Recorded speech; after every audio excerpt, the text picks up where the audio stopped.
தேனி மலை மாடுகள் புலிகளையே குத்தி கொள்ளும் அந்த அளவுக்கு ரொம்ப ஆக்ரோஷமான அதிக அளவு சக்தி கொண்ட மாடுகள் தான் இந்த தேனி மலை மாடுகள். மலையில் 6 மாசம் மேயிற காரணத்தினால இந்த மலையில் ஏறக்கடியில் மேயறதுனால மலையில் வீராப்பு கொஞ்சம் கூடுதலாக இருக்கும். ரேக்லர் ரேஸு, உலக புகழ்பெற்ற ஜல்லிக்கட்டு, உழவும்பாடு இதுகளுக்கு அதிகமாக பயன்படுத்தி வருது.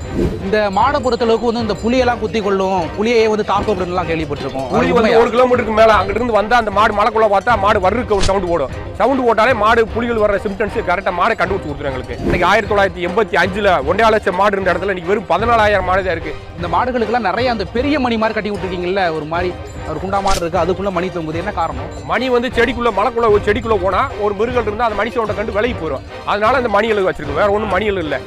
இந்த இடத்துல அந்த மாடு இருக்கு, நம்ம மாடு மேயுதுங்கிறத கண்டுபிடிச்சிருக்கோம், அவ்வளோதான்.